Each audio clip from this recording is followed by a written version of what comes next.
भाई जो गुरु बचन पे डट गे, कट गे फंद 84 के। आइए पीछे भोजन भोग, ऐसे पाप को टालिए, कटे नित्य का रोग।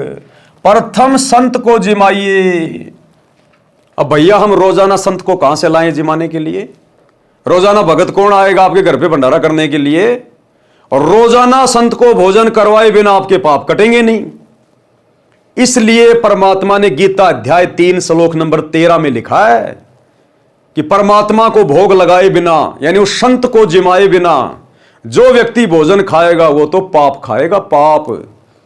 इसलिए सतगुरु ने अपनी प्यारी आत्माओं को, सत्सेवकों को बचाने के लिए काल के कहर से और अपने शास्त्र अनुकूल भक्ति विधान अनुसार आगे बढ़ाने के लिए यह प्रेरणा की है कि बच्चों घर घर में अपने गुरुदेव को इष्ट मान के भोग लगाओ।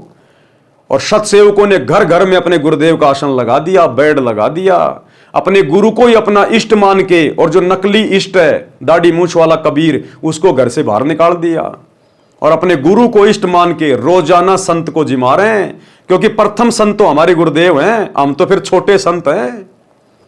अरे प्रथम तो हमारे गुरुदेव हैं, हम तो उनके बाद हैं। तो क्या कह रहे हैं यहां परमात्मा वाणी में?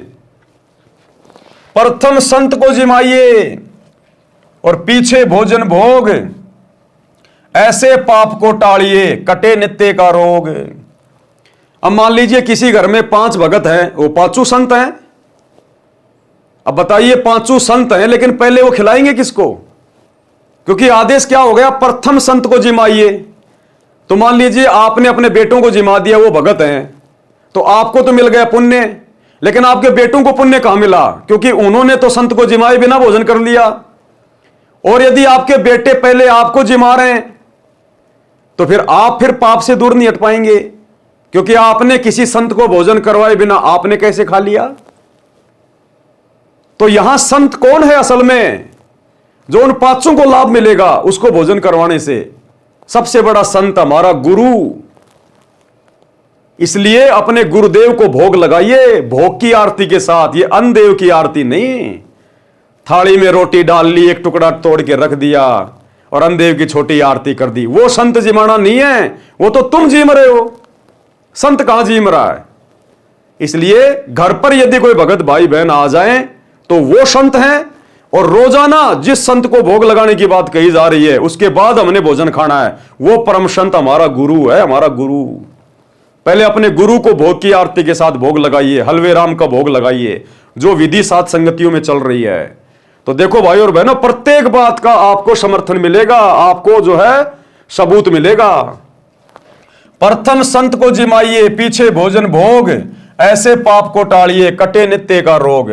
यदि आपके घर पर कोई संत भगत आ जाए तो पहले उसको भोजन कराना चाहिए, पीछे आप भोजन खाना चाहिए। इस प्रकार अपने सिर पर नित्य आने वाले पाप के कारण कष्ट को टालना चाहिए। अब भैया रोजाना संत कहां से आएंगे? रोजाना घर पे भगत कहां से आएंगे? तो ये परम संत है, इसको पहचान लीजिए। संतों का संत, परम संत, इन्हें अपना इष्ट मानकर गीता अध्याय 3 श्लोक 13 के अनुसार प्रतिदिन भोग लगाइए, हमारे सारे पाप ना कट जाएं। भाई जो गुरु बचन पे डट गे, कट गे फंद 84 के, कट गे फंद 84 के, कट गे फंद 84 के।